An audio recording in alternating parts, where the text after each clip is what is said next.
proceso que estamos llevando a cabo. Bien, entonces, la energía de Gibbs, cuando nosotros tenemos un sistema en equilibrio material, que estamos considerando también, estamos considerando que el sistema se encuentra cerrado, además que está en equilibrio mecánico y térmico, y además que la presión y la temperatura permanecen constantes. Entonces, para trabajar con la energía de Gibbs, estas van a ser mis consideraciones, mis condiciones de trabajo. Sistema cerrado en equilibrio mecánico y térmico, y si tenemos mecánico y térmico, quiere decir que va a ser presión, mecánico y temperatura térmico. Entonces, estas van a permanecer constantes. De tal manera que si la presión y la temperatura permanecen constantes, quiere decir que mi variación de presión va a ser 0 y mi variación de temperatura igualmente va a ser 0. Ahora, suponiendo que tenemos un trabajo reversible, ya que precisamente existe el equilibrio mecánico, entonces quiere decir que el trabajo yo lo puedo expresar de esta manera, donde me queda que dW, el diferencial de la derivada del trabajo va a ser igual a ¿quién? A menos la presión, que permanece constante, y lo que está variando es el volumen. Ahora, para un sistema de estas características que ya dijimos dentro de las consideraciones, que es cerrado y se encuentra en equilibrio, entonces quiere decir que nosotros vamos a tener la mínima energía expresada como ¿quién? Entalpía y temperatura-entropía para realizar ese trabajo. Entonces, esta va a ser nuestra energía mínima requerida para realizar ese trabajo. Y entonces, si esta llega a estar en equilibrio, ¿qué va a pasar? Bueno, esta derivada va a ser igual a ¿quién? A 0. Entonces, quiere decir que en equilibrio yo voy a tener mi expresión para la energía de Gibbs en 0. Y esta va a ser el trabajo mínimo requerido para poder llevar a cabo un proceso. Entonces, quiere decir que, ¿cómo voy a definir la energía de Gibbs? Si esta se encuentra en función de lo que ya vimos, entalpía y temperatura y entropía, entonces quiere decir que es el trabajo máximo útil de un sistema a presión y temperatura constantes, y además nos va a decir qué cambios termodinámicos van a poderse llevar a cabo de manera espontánea o no. ¿Y cómo vamos a saber precisamente cómo es que se está llevando este proceso? Ah, perdón, la energía, se me olvidó poner la ecuación. Ok, entonces mi ecuación para la energía de Gibbs va a ser esta expresión, ¿sí? Donde precisamente yo tengo a ¿quién? A la entalpía y a la entropía. ¿Ok? Que esto viene definido ¿de dónde? Pues de la energía, de la primera ley de la termodinámica aunada a la segunda ley de la termodinámica. Bien, entonces, sí, dime. Yo tengo una duda de esa ecuación. Se supone que la energía de Helmholtz es nada más la energía interna menos TS, ¿no? Sí, en el caso de Helmholtz. Ajá, entonces, por ejemplo, la energía de Gibbs siempre va a ser más que la de Helmholtz, porque tiene PV, o sea, el trabajo de expansión, ¿no? Puede ser, sí puede ser, es que va a depender porque mira, realmente lo que te va a expresar la energía de Gibbs va a ser si el proceso se lleva a cabo o no, de manera espontánea. Puede ser que salga mayor o salga menor que la energía de Helmholtz, o probablemente si las dos están en equilibrio, las dos van a ser 0. ¿Sí me explico? Sí. ¿Okay? Entonces, en el equilibrio las dos son 0. Esa era mi pregunta, sí, básicamente. Sí. Okay. En equilibrio las dos son 0. Las dos, porque acuérdense que cualquier sistema que esté en equilibrio, su entropía va a ser ¿qué? La mínima. Ok, sí. Gracias. ¿Sí? ¿De acuerdo? Sí. Ok. Muy bien. Entonces, bueno, esta sería mi ecuación precisamente para la energía de Gibbs. ¿Sí? Esta es mi expresión. Entonces, ahora, si la temperatura permanece constante, entonces yo puedo derivar la ecuación y yo la puedo dejar expresada como dG igual a dH menos TdS.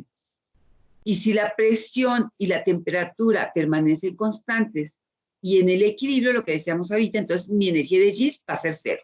¿Sí? En equilibrio, acuérdense, equilibrio generalmente todas las energías van a ser cero. Entonces, o sea, no quiere decir que el sistema internamente esté totalmente quieto, ¿eh? Acuérdense que hay microenergías al interior, o sea, micromovimientos que generan energía, pero a nivel macro es cero. Y bueno, y esta energía de Gibbs, ¿cómo la vamos a expresar? Pues la vamos a expresar en una unidad de calor, que puede ser calorías, joules, BTUs, caballos de vapor, etcétera, ¿no? Dependiendo de cómo yo la tenga que expresar, pero tiene que ser una unidad de calor. Ahora, como bien sabemos, y lo que hemos visto hasta ahorita es que la energía de Gibbs, en función de quién está, pues está en función de la entalpía, de la temperatura y de la entropía.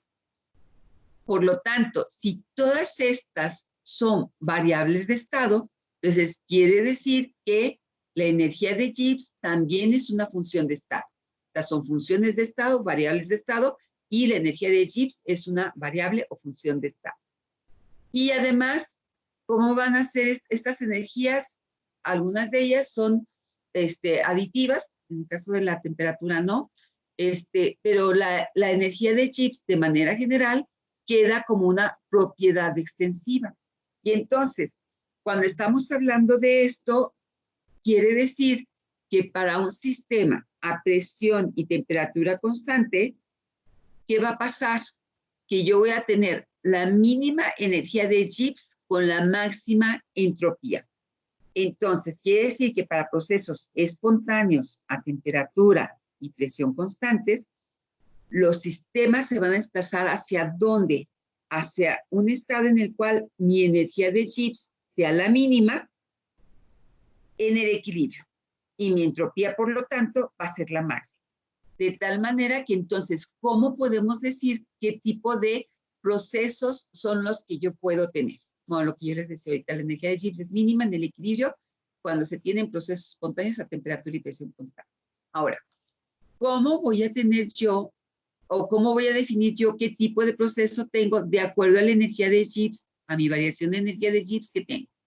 Si es cero, mi variación de energía de Gibbs, entonces tengo un proceso en equilibrio, mi sistema está en equilibrio.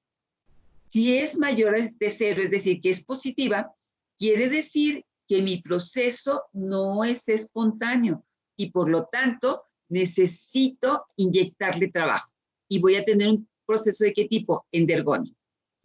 Si mi energía de Gibbs es negativa, entonces me está diciendo que yo tengo un proceso de tipo espontáneo y que va a generar un trabajo, ¿no? Y entonces, además de que va a producir ese trabajo, el proceso es de tipo exergónico, es decir, que libera energía, ¿no? En el otro caso, cuando yo tengo mi energía de Gibbs positiva, necesita energía, por eso tiene que recibir esa cantidad de trabajo. ¿Ok? ¿Alguna pregunta hasta aquí? Bien. Entonces, esta tabla, ¿se acuerdan que ya la habíamos visto? Que decíamos, bueno, ¿qué tipo de proceso voy a tener de acuerdo al resultado, si es positivo o negativo, de mi energía de Gibbs? Si mi entalpía es positiva, negativa, si esta es negativa y esta es positiva, mi entropía, pero positiva con negativa, ¿cómo queda? Negativo. Entonces yo tengo negativo y negativo. Entonces mi proceso es negativo y cuando yo tengo esta expresión, quiere decir que mi proceso es de tipo espontáneo a cualquier temperatura, ¿sí? Porque acuérdense, la temperatura aquí permanece constante para un cierto proceso. Pero a cualquier temperatura yo puedo tener, si mi delta G es negativa, si mi variación de energía de Gibbs es negativa, tengo un proceso espontáneo cuando yo tengo la entalpía negativa y la entropía positiva. Ahora, si yo tengo la entalpía positiva y la entropía negativa, mi energía final, si yo hago esta suma, va a ser positiva. Y si es positiva, ¿qué dijimos? Bueno, pues no es un proceso espontáneo, entonces mi valor es positivo. Si mi entalpía es positiva y mi entropía es positiva, es altamente probable que me dé un valor positivo. Entonces, si me da un valor positivo, quiere decir que también nuevamente el proceso no es espontáneo. ¿A qué condición? A bajas temperaturas. Esta es, vean la diferencia, este es a cualquier temperatura y este es solamente a bajas temperaturas. Si mi entalpía es positiva, mi entropía es positiva, pero este es mucho mayor de tal manera que me va a dar al final esta suma un valor negativo, entonces nuevamente tengo un proceso de qué tipo, no espontáneo a altas temperaturas, ¿de acuerdo? Entonces tenemos que considerar si estamos trabajando con altas o con bajas temperaturas. Si mi entalpía es negativa y mi entropía es negativa y me da un valor negativo, porque la entropía está negativa y me da un valor negativo, entonces voy a tener un proceso de tipo espontáneo a bajas temperaturas. Si esta relación, si esta suma me da un valor positivo, porque quiere decir que la entalpía es mucho mayor, entonces me va a decir que es un proceso no espontáneo a altas temperaturas. ¿De acuerdo? Entonces es la manera en que podemos nosotros leer nuestros resultados de energía de Gibbs relacionados con quién, con la entalpía y con la entropía, que es la definición de la energía de Gibbs. Maestra. ¿Alguna pregunta? Sí. Cuando estábamos en clase, algo había dicho de que tenía malos signos. No. O sea, no, sí están bien. Lo que pasa es que me acuerdo que Aurora decía, bueno, ella consideraba como si estuviéramos multiplicando. O sea, negativo con positivo, negativo. Y luego aquí me decía, por ejemplo, que que era positivo, tendría que ser positivo. Pero eso no puede ser porque no estoy multiplicando, estamos sumando. ¿De acuerdo? Ok, muchas gracias. Ese de al final, yo les dije, observen lo que tenemos en la ecuación. Y la ecuación que me dice que tengo yo, en este caso una diferencia, que sería suma de términos, ¿no? Aquí es una diferencia de términos, por lo tanto, me va a dar estos signos. ¿Esto qué me está diciendo?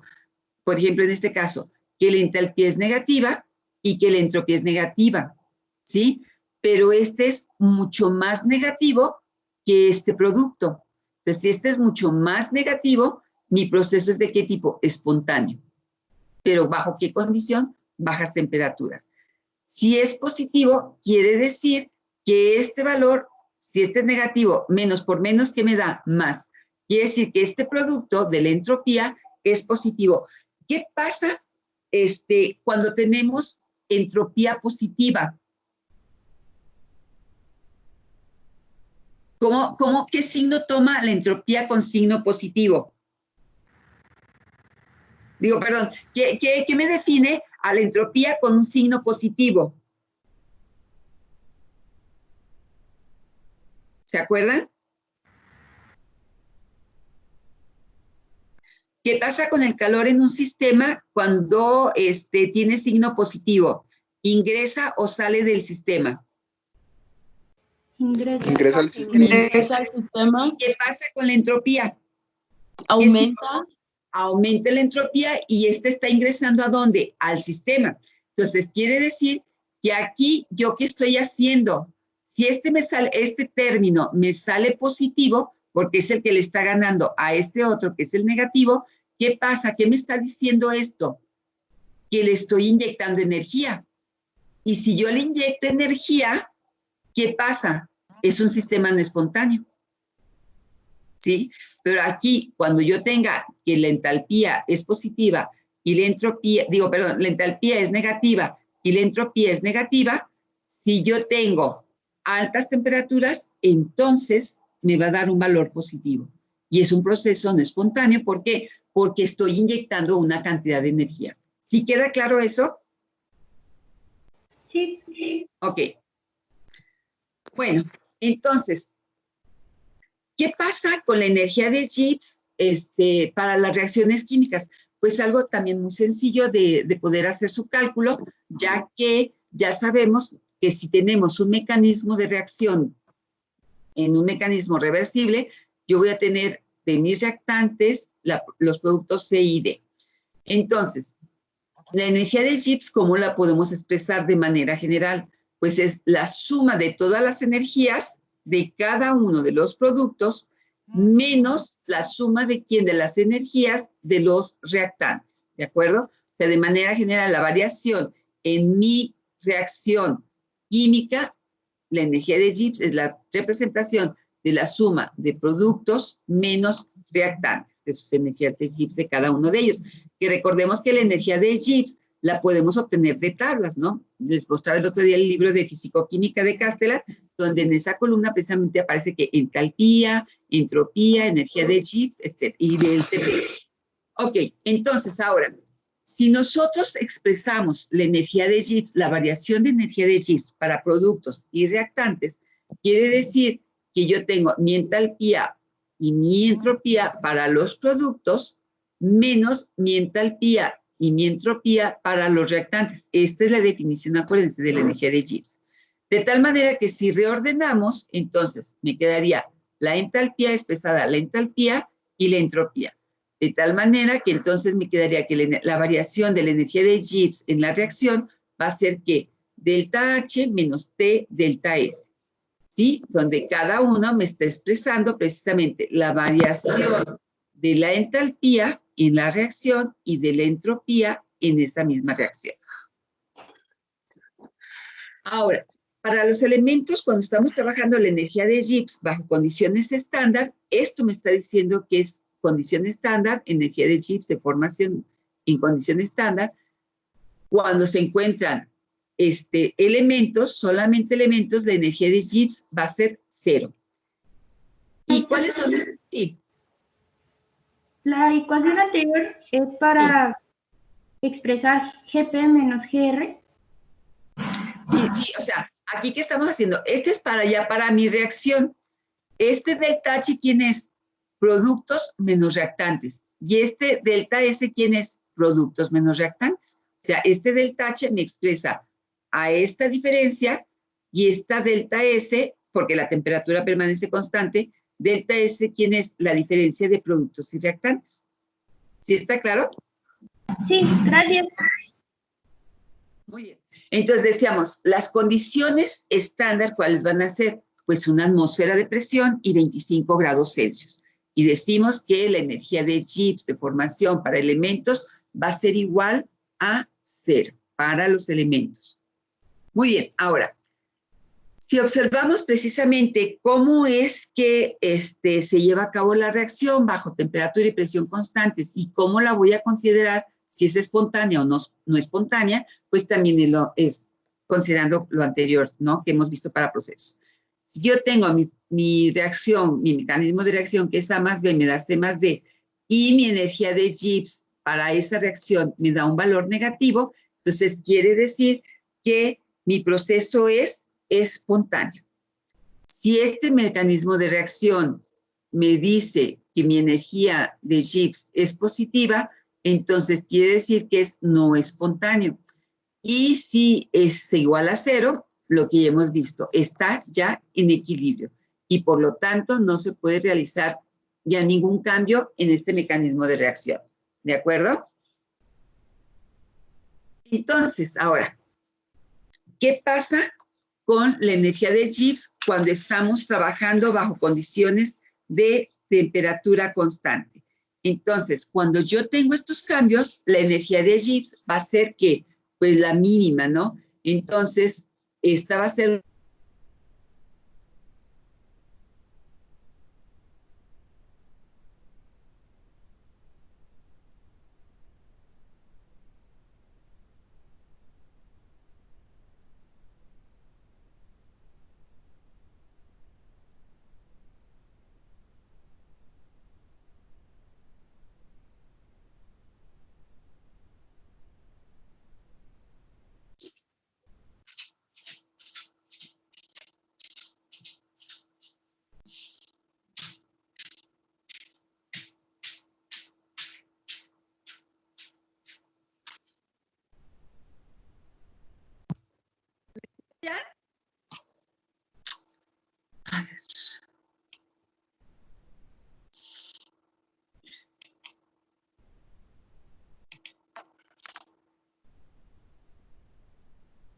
¿Sí me escuchan? Sí. Ah, es que como que me sacó, no sé qué pasó. Bueno, ok, entonces vamos a continuar. ¿Sí? ¿Sí ya me están escuchando y todo? Sí. Okay. Sí, ya se escuchó. Ok, sí, es que no sé qué pasó, me sacó. Ok, vamos a continuar. Entonces decíamos que si mi energía de Gibbs es negativa en esta reacción, Entonces va a ser un proceso de tipo espontáneo. Ahora, vamos a ver varias ecuaciones donde vamos a ver cómo se relaciona la energía de Gibbs y la energía de Helmholtz. Aquí solamente lo que quiero es que ustedes vean precisamente cómo es esta relación, no es tanto a lo mejor que vayamos a usar todas las ecuaciones, sino ya una final, que es la que les voy a decir cuál es. Pero sí me interesa que ustedes conozcan cómo es que se lleva a cabo estas relaciones. Entonces, ¿de dónde estamos partiendo? Primero, de que la energía de Gibbs es una relación de ¿quién? De la entalpía con variación de la entropía y temperatura. Entonces, y sabemos que la entalpía la tenemos relacionada con la entropía, con esta expresión TdS más BDP, que ¿quién me está expresando? El trabajo. Ahora, si derivamos y combinamos las ecuaciones, podemos llegar a ¿quién?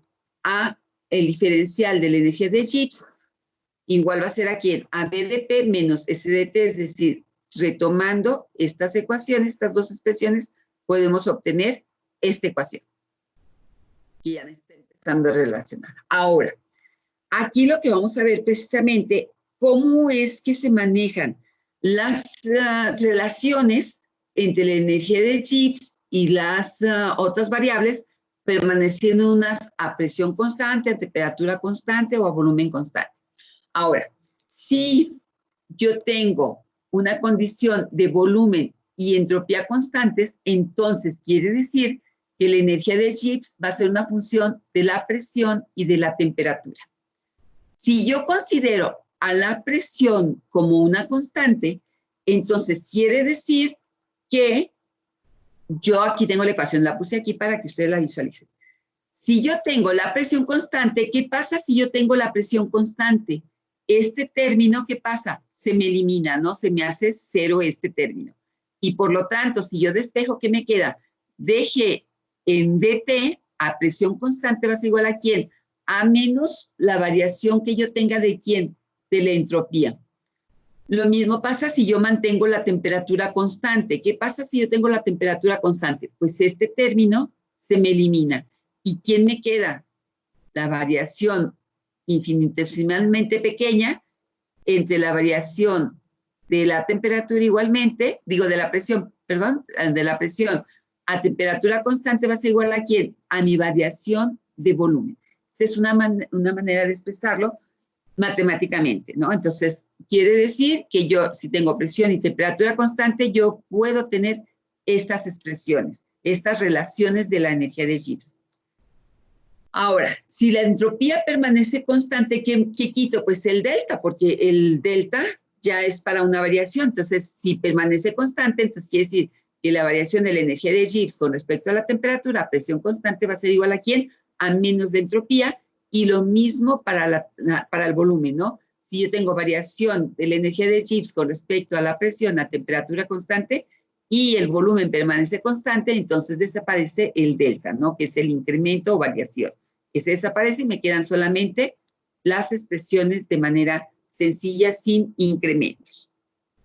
Entonces, ahora, si hacemos analogía o una ecuación análoga sustituyendo a la ecuación de la variación de la energía de Gibbs, que es nuestra ecuación inicial, entonces yo tendría que este BDP, ¿a quién me expresa? Bueno, yo lo tengo ya anteriormente expresado y va a ser ¿quién? La variación de energía de Gibbs con la variación de la presión, ¿bajo qué condición? Temperatura constante por dP, que este es ¿quién? El volumen. Menos, pero la entropía, ¿cómo está? Me voy a regresar. ¿Cómo es la entropía aquí? Negativa. ¿Y qué me expresa? dG en dt a presión constante. Entonces, ¿qué tengo aquí? Menos por menos da más dG en dt a presión constante, ¿por quién? Por la variación de la temperatura. O sea, simplemente estoy haciendo análoga la ecuación a lo que se ha definido anteriormente para relacionar precisamente estas funciones termodinámicas. Ahora, si sustituimos en la ecuación, ¿qué me queda? Pues que la variación de la energía de Gibbs va a ser igual a ¿quién? A la variación de la entropía, teniendo que una variación de la temperatura. Y además la variación del volumen con variación de la presión.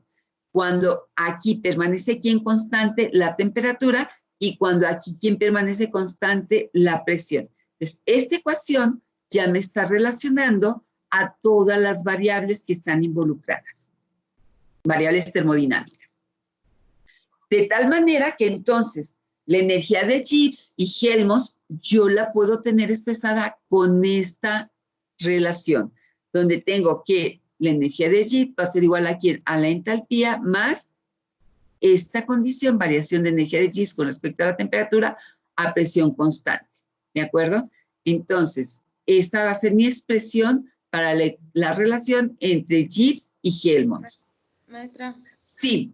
¿Por qué puede definir la energía, bueno, el cambio de energía de Gibbs con lo mismo que se define? O sea, es que está definida por la energía de Gibbs también. ¿Por qué? Porque si tú te fijas, ¿qué tenemos en la energía de Helmholtz? ¿Qué es lo que estamos trabajando con la energía de Helmholtz? ¿Te acuerdas? Tenemos que la energía de Helmholtz es la relación entre ¿quién? Entre la energía interna y la temperatura y la entropía. Es decir, energía interna menos temperatura y entropía. Entonces, aquí no puse todas las ecuaciones, pero aquí estamos relacionando, déjame regreso, aquí estamos relacionando a la energía interna que está derivada aquí en esta expresión, que delta H dijimos era igual a ¿quién? Delta H ¿con quién me relaciona? Con la temperatura, la variación de la entropía, ¿sí? Más ¿quién? El volumen por la variación. Esta sería mi expresión para mi relación de Helmholtz. O sea, esta está relacionada con la energía de Helmholtz. Entonces, por eso es que a partir de esas dos relaciones, yo puedo obtener la ecuación final. ¿Sí? O sea, tenemos que ver la energía de Helmholtz, que la tenemos definida desde la vez pasada, donde teníamos que la variación de la energía interna, o la energía interna menos la temperatura por la entropía. ¿Sí queda claro? Sí. ¿Sí? Ok. Entonces, es retomar, como ambas me relacionan a quién, a la primera y a la segunda ley de la termodinámica, entonces, pues realmente van de la mano. Una, ¿qué te está diciendo? Por ejemplo, la energía de Helmholtz, ¿qué te está diciendo? Bueno, que va a ser el trabajo máximo que se puede desarrollar en el sistema, ¿bajo qué condición? Temperatura constante. Y la energía de Gibbs, ¿qué te está diciendo?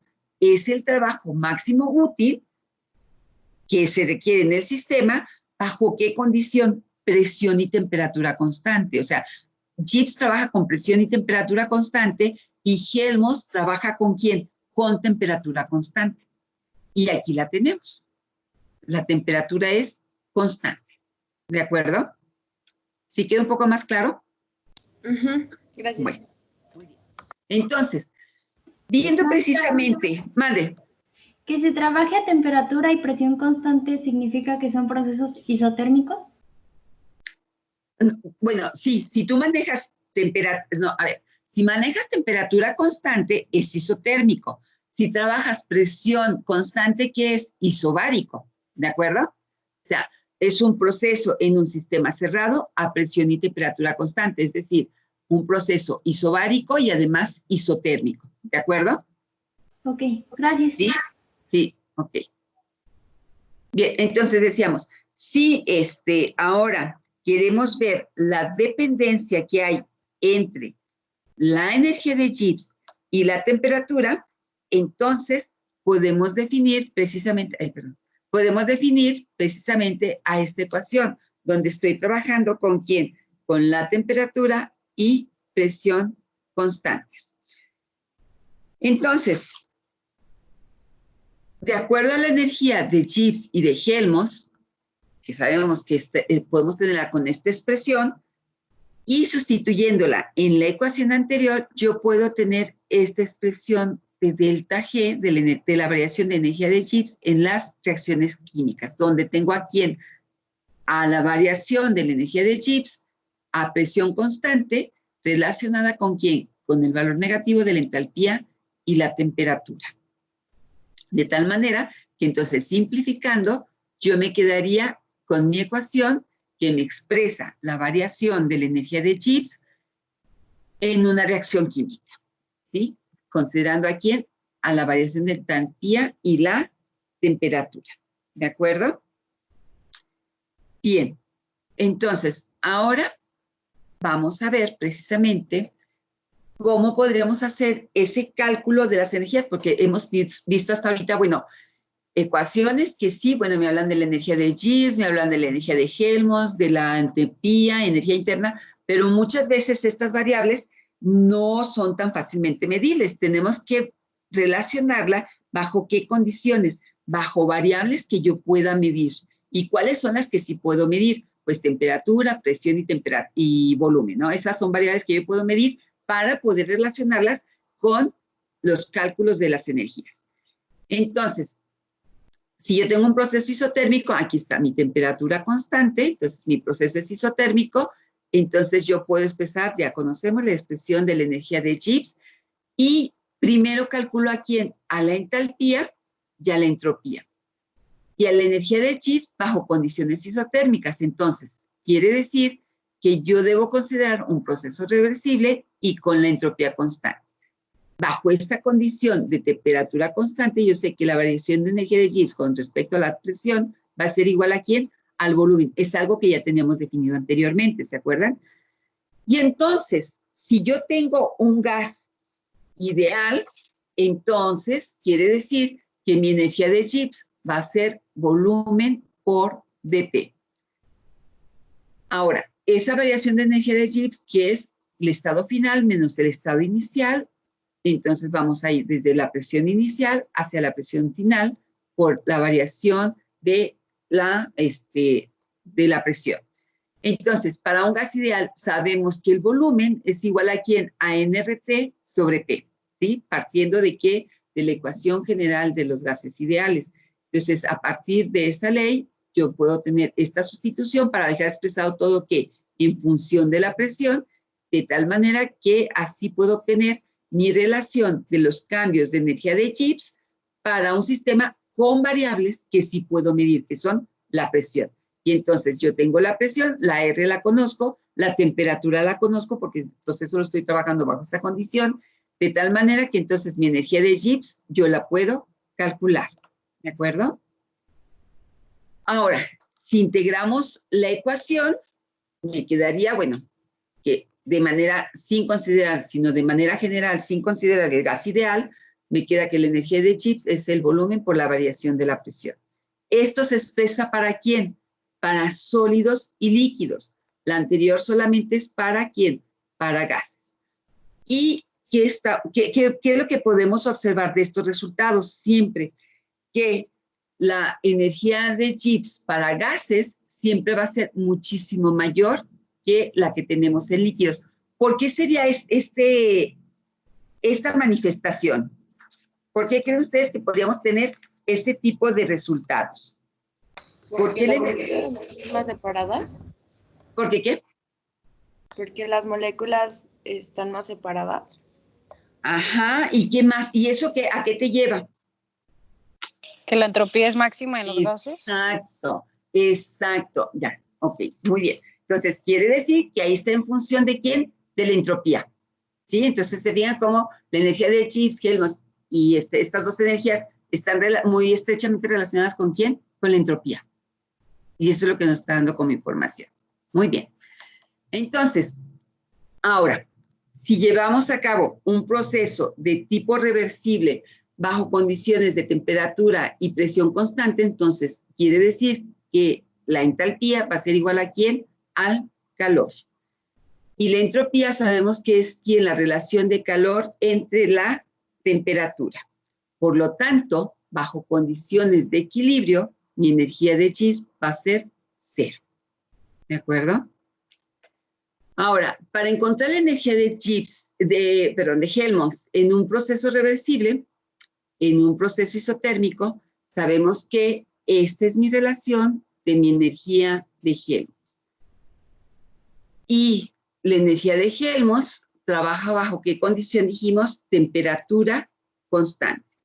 Entonces, la energía de Helmholtz yo la puedo expresar en condición del trabajo, porque dijimos que es el trabajo máximo que se desarrolla en el sistema. Entonces, como es el trabajo máximo, yo lo relaciono con el trabajo cuando está variando el volumen y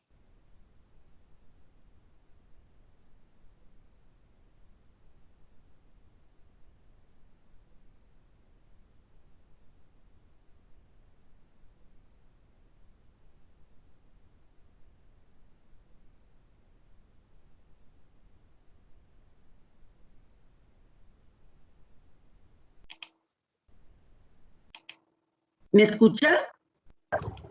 Sí. Sí. Ok. Ay, es que no sé, yo creo que es mi sistema que me está sacando. Déjenme agarro de nuevo las diapositivas.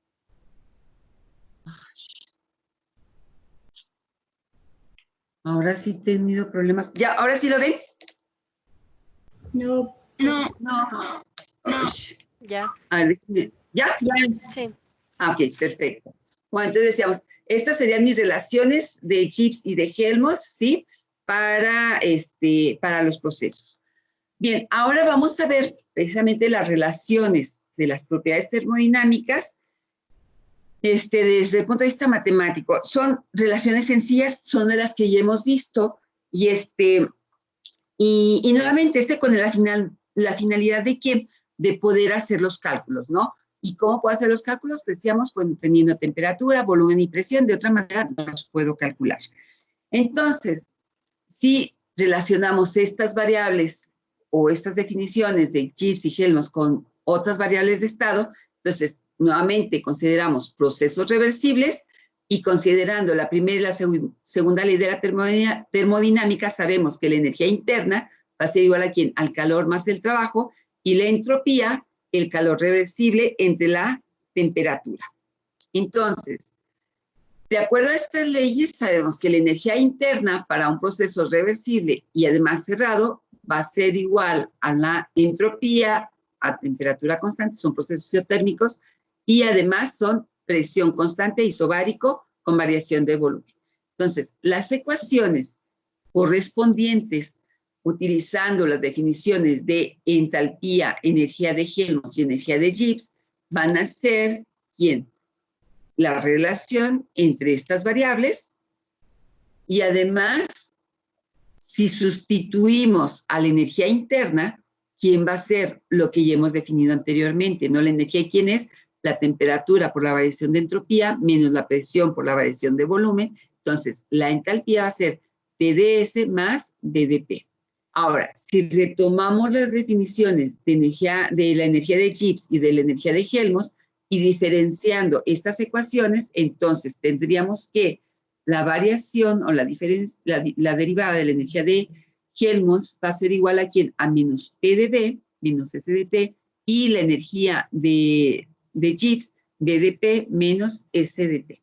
Entonces, ahí ya tenemos las expresiones para una y otra energía. Y aquí ya vamos a tener precisamente esas variables relacionadas con las diferentes energías, la entalpía, la energía de Helmholtz y la energía de Gibbs, donde me quedaría aquí ¿quién? La variación de la energía interna va a ser igual a menos menos PdV, la entalpía a TdS más BDP, la energía interna a menos PdV menos SdT, y a la energía de Gibbs menos BDP menos SdT. Es decir, estamos relacionando entropía constante, volumen constante, presión constante, entropía constante, si hablamos de la entalpía, temperatura constante, volumen constante, y la energía interna con temperatura constante y presión. Si se dan cuenta, aquí ya hay variables que sí podemos medir para poder llevar a cabo ciertos cálculos, ¿no? Y relacionando con las ecuaciones anteriores. De tal manera que entonces, las diferenciales totales de estas ecuaciones, ¿cómo las puedo expresar? Reutilizando las ecuaciones anteriores. ¿Esto qué me está diciendo? ¿Bajo qué condición se está llevando a cabo el proceso? Aquí lo tengo bajo condición a volumen constante. Decíamos, cuando es volumen constante, ¿es un proceso de qué tipo? ¿O cómo se le llama a ese proceso? Isocórico. Y luego, isoentrópico, la temperatura, la entropía constante. Entonces aquí tengo mi variación de la energía interna bajo condiciones de volumen constante por la variación de entropía. Y aquí, ¿qué tendríamos? La entropía bajo condiciones constantes. ¿Y varía quién? La energía interna y el volumen. ¿Se fijan? Estas son las definiciones que ustedes ya tienen ahí anteriormente para cada uno de ellos. Y lo mismo para la presión, donde yo tengo la entalpía con variación de la entropía cuando la presión permanece constante y la variación de la entropía. Cuando permanece constante la entropía, tengo aquí la variación de la entalpía con respecto a la presión por la derivada de la presión. Después, cuando yo tengo para la energía de Helmholtz la temperatura constante, va a ser que una variación de la energía de Helmholtz con una variación muy pequeña también del volumen por su derivada del volumen. Si el volumen permanece constante, entonces va a ser la variación de la energía de Gibbs con respecto a las variaciones de temperatura por la derivada de la temperatura. Y lo mismo para la energía de Gibbs, ¿no? Variaciones de la energía de Gibbs con respecto a la presión bajo temperatura constante por la derivada de la presión, más bien la energía de Gibbs con respecto a la temperatura a presión constante por la derivada de la temperatura. Si se fijan, solamente estamos retomando estas mismas ecuaciones, estas mismas expresiones, y utilizando lo que ya habíamos definido anteriormente cuando el volumen permanece constante, cuando la entropía permanece constante, o cuando la presión y cuando la temperatura permanecen constantes. Estamos retomando esas definiciones anteriores para poder expresar esa solución total. Entonces, ahora, si tenemos la comparación de cada uno de los términos de esos pares de ecuaciones de energía interna, de la variación de entalpía, de la variación de la energía de Helmholtz y la variación de la energía de Gibbs, entonces vamos a obtener lo siguiente, que la temperatura puede ser igual a ¿quién? A mi variación de la energía interna con respecto a la variación de la entropía a volumen constante, y además va a ser igual esta temperatura a la variación de la entalpía con respecto a la entropía a presión constante. Y para volumen, mi relación sería la entalpía, la variación de entalpía con respecto a la variación de la presión a entropía constante, y el volumen también es igual a ¿quién? A mi variación de energía de Gibbs con variación de la presión a temperatura constante. Entonces, quiere decir que yo puedo medir esta variable y esta variable. O sea, volumen, yo puedo tener como resultado el volumen a partir de presión y temperatura, teniendo mis relaciones de mis diferentes definiciones. Aquí, menos la presión va a ser igual a ¿quién? A la variación de la energía interna con respecto a la variación del volumen a entropía constante, un sistema isoentrópico, y esta misma presión va a ser igual a ¿quién? A la variación de la energía de Helmholtz con respecto al volumen a temperatura constante. Y si yo lo relaciono a mí, si esta función yo la tengo con la entropía, entonces quiere decir que voy a tener la variación de la energía de Helmholtz con respecto a la variación de la temperatura a volumen constante, y esta va a ser igual a ¿quién? A la variación de la energía de Gibbs con respecto a la temperatura, ¿bajo qué condición? ¿Cuál es la condición que tengo constante ahí? Presión, ¿no? La presión. Exactamente, muy bien. Entonces, estas ecuaciones simplemente me están expresando precisamente las relaciones de mis variables de estado con las energías. ¿Para qué? Para poderlas calcular de manera más sencilla. O sea, todas las ecuaciones es simplemente eso. Mi relación de temperatura, volumen y presión, temperatura y volumen que puedo determinar en un proceso para de ahí relacionar con ¿quién? Con entropía, energía interna, entalpía. Acuérdense que la entalpía también la podemos relacionar con la capacidad calorífica. Entonces, todas estas relaciones me permiten calcular esas energías. ¿De acuerdo? Muy bien. ¿Alguna pregunta hasta aquí? Sé que son muchas ecuaciones, pero si se fijan, son solamente la relación de una con otra en función de cómo la estamos determinando. ¿Alguna duda? ¿No? Bueno. Sí. ¿No? Ok, perfecto. Muy bien. A ver, ¿qué pasó? Había una ecuación que era se usaba la variación de las dos. Bueno, en las anteriores, en esas. En esta, ajá. En la que sigue. Esa. Sí. Por ejemplo, el delta U, bueno, Sí. la variación de U ¿Va a ser la misma en las dos? Ajá, sí, porque aquí, ¿qué es lo que estás relacionando? Esta variación, fíjate, esta es mi variación ¿de quién? De la energía interna con la entropía, ¿bajo qué condición? Volumen constante. Y esta, ¿quién va a ser mi relación? Aquí, ¿quién sería? Fíjate, aquí, ¿quién sería? TDS y PdB. O sea, esta es mi presión. Entonces, ¿con quién? Pero en función de la energía interna. Entonces, ¿con quién yo la estoy relacionando? Con un proceso donde tengo la entropía constante. O sea, aquí es volumen constante y aquí es entropía constante. Esa es la diferencia. Por eso es la relación de la energía interna, de las energías internas, bajo diferentes procesos.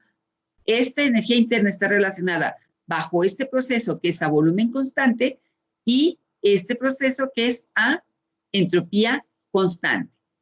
¿Sí? O sea, ¿cómo está variando mi energía bajo mis variables constantes? ¿Sí me explico? Sí, gracias. ¿Sí? Por eso en las demás también tienes expresado a quién. A la entalpía, bajo quién, presión constante, entropía constante, a la energía de Helmholtz, bajo temperatura constante y volumen constante, y a la energía de Gibbs, bajo quién, temperatura constante y presión constante. O sea, tú tienes todas tus condiciones aquí, ¿sí? De tu relación de variables para cada una de estas energías. ¿Sí me explico? Gracias. Ok. Muy bien, entonces, bueno. Maestra, Mande, sí. en todas esas ecuaciones, cuando dice variación, ¿a qué se refiere? ¿O cómo se obtiene la variación?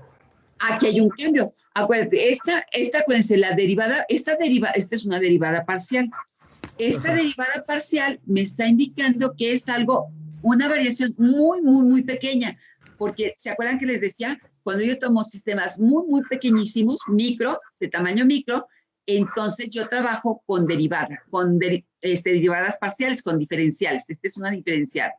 Cuando yo trabajo con un sistema macro, o sea, un sistema más grande, entonces yo trabajo con derivadas, con la D nada más, ¿de acuerdo?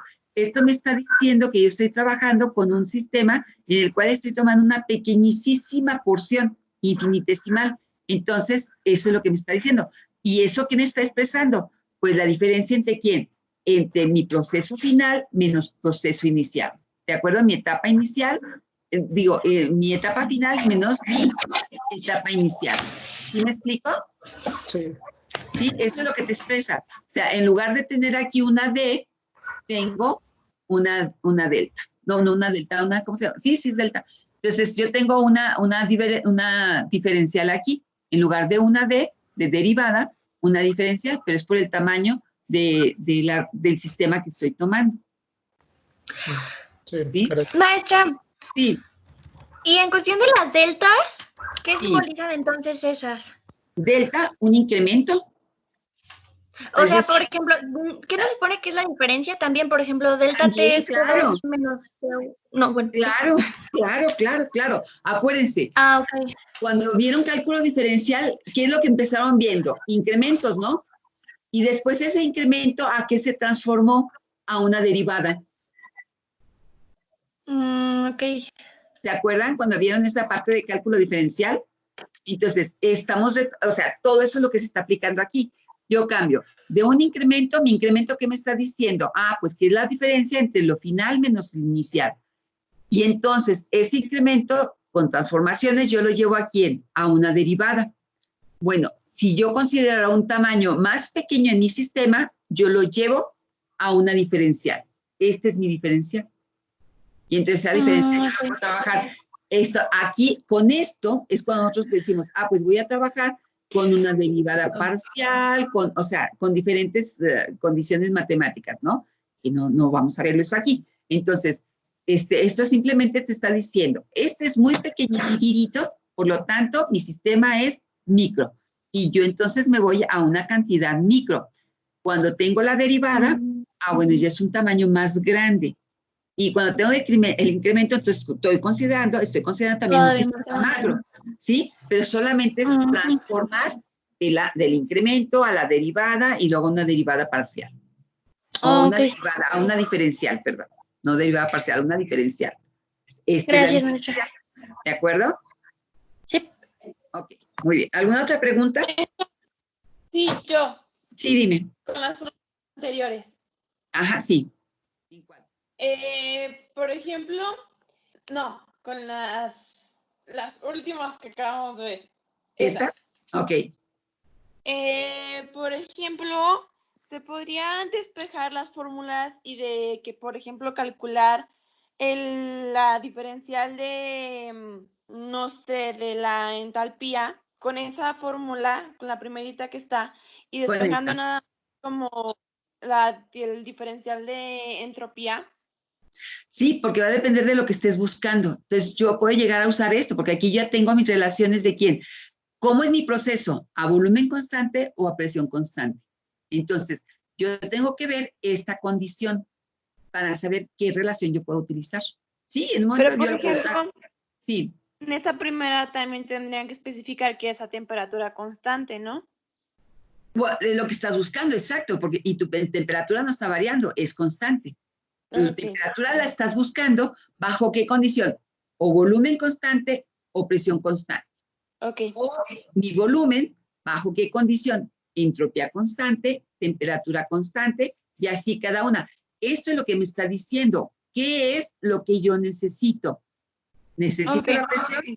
¿Bajo qué condición de proceso? ¿Cuál es mi consideración en mi proceso? Aparte de reversible, tiene la entropía constante, o a lo mejor no te lo va a decir directamente el problema o la situación en la que lo estés estudiando, pero tú dices, mi entropía va a permanecer constante. Bueno, entonces yo puedo partir de una de estos tipos de relaciones. Si la temperatura permanece constante, entonces la presión yo la puedo relacionar ¿con quién? Con la energía de Helmholtz. Ok, gracias. ¿Sí? Ok. ¿Alguna otra pregunta? ¿No? Bueno. Maestra, o sea, igual en esas, si me dan las condiciones de, por ejemplo, presión y volumen constantes, que digan, no, presión constante, ¿cómo voy a saber si quiero calcular temperatura o quiero calcular entropía? Si me está dando una condición a presión constante. Ok, no, eso va a depender del problema. Tú vas a querer calcular esta, o a lo mejor alguna de estas dos, ¿eh? Tienes esta, conoces estas y calculas tu presión. O sea, va a depender de lo que te diga el problema. Dependiendo de lo que diga el problema, entonces yo puedo utilizar cualquiera de estas relaciones de manera directa, puede ser. Si no, a lo mejor yo tengo que irme a la definición de Helmholtz o a la definición de Gibbs para poder llevar a una relación de este tipo. Vamos a hacer un problema, vamos a hacer algunos problemas relacionados con todo esto, por eso no he hecho problemas ahorita intermedios para que vean toda la relación, cómo se puede hacer. Entonces, pero va a depender de qué me está pidiendo el problema, con variables que sean mesurables, es decir, variables que yo puedo determinar en laboratorio. ¿Qué sí puedo determinar en el laboratorio? Temperatura, volumen y presión. Esas sí las puedo determinar. Entonces, en función de eso, yo ya empiezo a ver estas condiciones, ¿sí? Entonces, por ejemplo, esta de entropía, pues yo la entropía como tal no la puedo calcular dentro del laboratorio, pero sí puedo calcular la relación de presión y energía interna a partir de las condiciones de presión constante. ¿Sí me explico? Y entonces de ahí empezar a relacionar. Vamos a hacer problemas para que los vean cómo es cómo se usan las relaciones. ¿Sí? Demostraciones no, van a ser con datos duros. Con datos duros para que ustedes vean cómo podemos hacer esos cálculos. ¿De acuerdo? Sí, y otra pregunta. Sí. Retomando lo de Nicole, entonces la delta y la D son diferenciales. O sea, las tres son diferenciales. Sí. La delta, la D y la que está ahí, no sé cómo se llama. Y la diferencial. Esta es la diferencial. La D como tal, D de dedo, esta es una derivada. Esta es una diferencial y delta es una expresión de incremento o decremento. Ok. Sí. ¿Sí me explico? Sí. ¿Sí ya quedó claro? Sí, gracias. Ok, perfecto. ¿Alguna otra pregunta?